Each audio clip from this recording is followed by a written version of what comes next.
A bright afternoon at the Healer House. Bluey and Bingo are playing in the Sandbox, building castles and making up stories about princesses. Bluey suggests digging secret tunnels to create an underground kingdom. As they dig, the sand becomes dark, as if they've reached old layers. Suddenly, Bingo's shovel hits an old wooden box with tarnished hinges and strange scratches on the lid, as if someone had tried to escape from inside. "Look, Bluey, treasure!" exclaims Bingo. The lid opens with an ominous creak, and inside they find an antique toy. A clown in a striped costume, but its once bright colors have faded to eerie shades of gray. The face is covered with cracked white makeup and the red smile is smeared so it looks bloody. Its glass eyes stare directly at the sisters. "He looks sad," says Bingo. "Let's play with him." Bluey feels uneasy but agrees to a circus performance. As soon as the game begins, the air becomes colder. The clown seems to come alive. Its eyes gleam with a wet shine and colorful candies spill from its pockets, sticky and smelling of spoiled fruit. "Candies for my new friends," comes a creaky voice. The sisters try the sweets. The taste is pleasant at first, but then a metallic aftertaste appears along with dizziness. The clown becomes sinister. Its laughter turns into hysterical cackling. Its eyes darken into black holes, and its smile widens, revealing white teeth. "We'll play forever," it whispers. "Friends always." Bluey feels energy leaving her body, while toys around them begin moving on their own. Buckets roll, shovels stick into the sand, creating traps. Bingo tries to step away, but her legs are stuck in sand that's become sticky like caramel. "Bluey, I'm scared," she whispers. But Bluey is mesmerized by the clown's black eyes, which reflect nightmares. A circus with skeletons, candy worms, children with dead smiles. The air fills with distorted circus music, and the clown grows, its costume tearing to reveal a dark, shapeless mass. Bandit and Chili in the kitchen see only ordinary play, or so it seems. The Sandbox has become a portal of nightmares. The clown, now enormous, reaches toward the sisters. The final show begins. "Welcome to my eternal circus." Its voice becomes a roar and the candies transform into poisonous spiders. Bluey, gathering strength, grabs Bingo and tries to run, but the clown cackles. No one leaves the performance. Walls of bones and rotting tents rise around them, the air fills with the smell of decay. But at the critical moment, a scream of terror breaks through the illusion and the sisters stumble backward, gasping for air. The spell breaks as Bandit and Chili rush outside, having heard the screams. They find their daughters shaken but unharmed in the Sandbox, tears streaming down their faces as they point at an old wooden box filled with rotting candies. Inside, there's no longer a clown, only damp stains and the echo of distant laughter carried away by the wind. The screen slowly fades to the sound of circus music playing softer and softer. In this episode, everything begins on a bright sunny day in a Brisbane park, where the Healer family is having a picnic.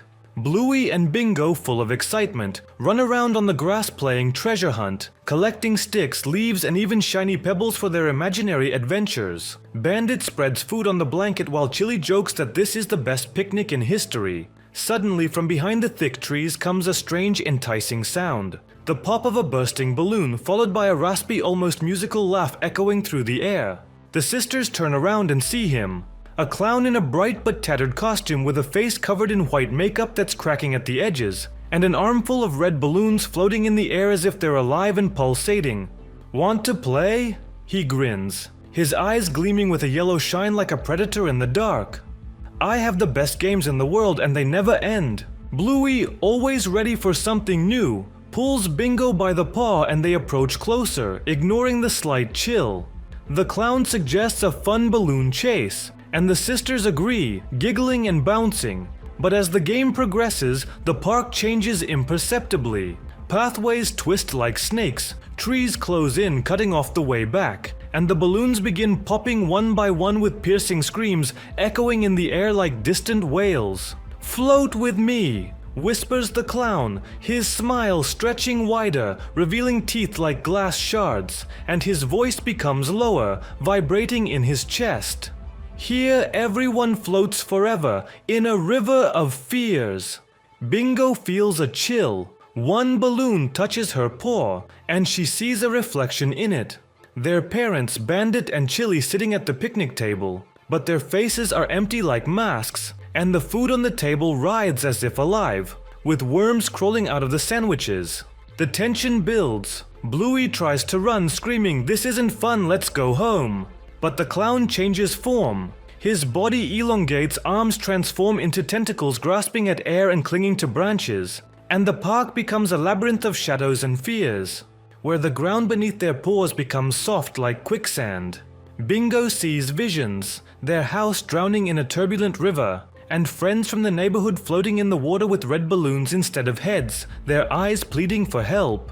The sisters cling to each other, tears streaming down their faces, but the clown approaches, his laughter turning into a roar. "You're all mine now, little floaters." The parents, finally noticing something wrong, call their daughters loudly, getting up from the blanket, but the park empties. The wind carries away their voices and only echoes remain. The episode cuts off on a lone red balloon slowly floating in the sky, with reflections of Bluey and Bingo's faces inside, screaming soundlessly until the screen plunges into complete oppressive darkness, with a final pop, as if a balloon bursts somewhere in the distance. It's a sunny day. Bluey and Bingo are playing treasure hunt in the backyard.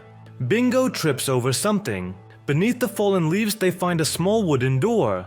It looks old, covered in moss, as if it had never been there before. The door is slightly ajar. Beyond it there's darkness. "What's that?" Bingo whispers. Bluey carefully pushes the door open. A narrow dark passage is revealed leading down stone steps. From below, a faint mournful whisper drifts up. "Hello," Bluey calls. A voice from below answers. It's a child's voice. It sounds as if it's calling for help, but the words are indistinct. Bluey looks at Bingo.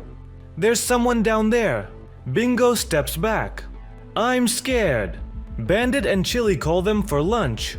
"We found a door," Bluey shouts. Bandit walks over. He looks at the spot where the door should be. A door. "There's no door here, girls, just old leaves." He sweeps the leaves away. Nothing, just dirt.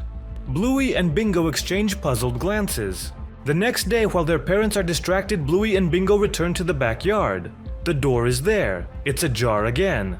The whisper from inside is a little louder, more desperate. Bluey cautiously peeks inside. The staircase descends into endless darkness. "Help me!" cries a child's voice. "I'm coming!" Bluey says, and she starts to descend. Bingo grabs her paw. "No, it's dangerous!" But Bluey is already pulling her along. With each step down, the light from above dims. The air grows colder. The whisper from below transforms into a multi-voiced wail. It surrounds them, seemingly coming from everywhere. Bingo begins to sob. "I want to go home." Bluey turns to go back up, but the opening at the top already seems infinitely far away. A tiny speck of light. The steps they take upwards don't bring them closer to the exit. The sounds from above their parents' voices, the usual noises of the house, become increasingly muffled, indistinct. They seem to dissolve.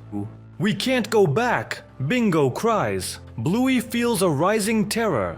The wailing from below intensifies, merging into a single mournful chorus. It presses down, envelops them. Bluey tries to scream. Her voice also sounds weak, distorted, as if it doesn't belong to her. She feels her legs growing tired. They can't go any further down, but they can't go back up either. The shadows on the stairwell walls begin to move, taking on vague, grotesque shapes. They reach out towards them.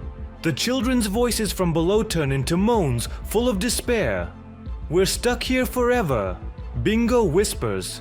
Her voice trembles. Bluey looks down. There, in the infinite darkness, she sees thousands of glowing points, thousands of eyes fixed upon them. Bluey collapses to her knees. She feels something pulling her down, not physically but mentally. Her will drains away. She hears her own voice merging with the chorus of weeping children. "Help me!" Now she too calls out. Bingo clings to her, but her grip weakens. The last ray of light from above completely vanishes. Around them is only absolute, all-consuming darkness. The endless steps continue downwards and the wailing never stops.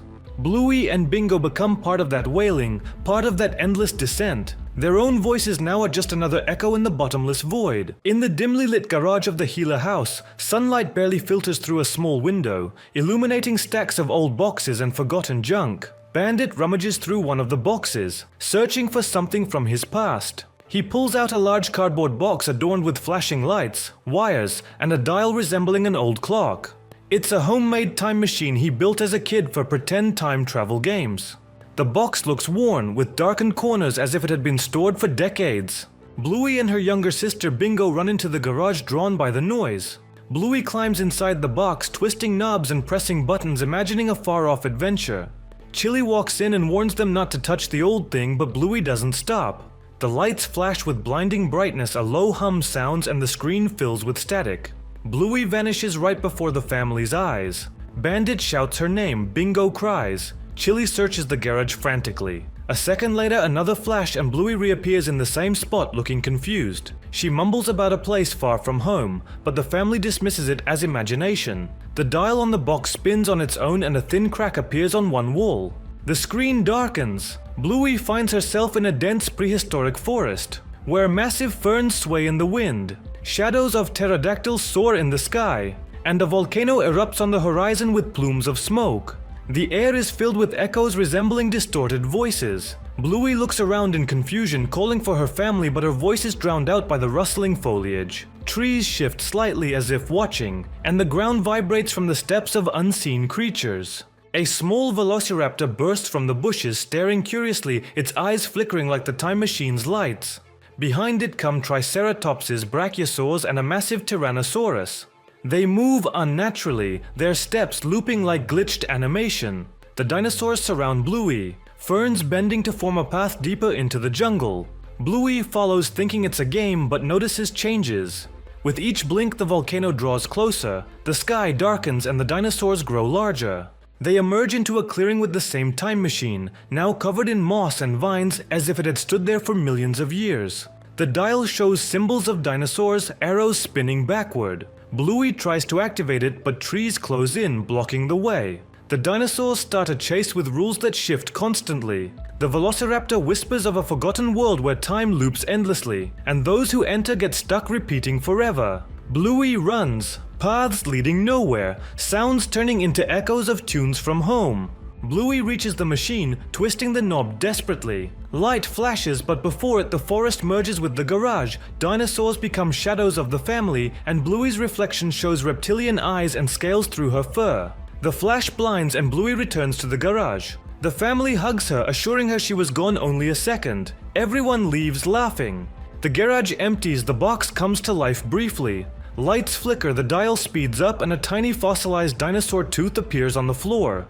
Bluey returns alone, picks it up and looks in the mirror. Her reflection distorts, eyes turn yellow with slit pupils. She blinks and it's normal. The screen fills with static, the sound becomes a distant roar, and the episode cuts off abruptly.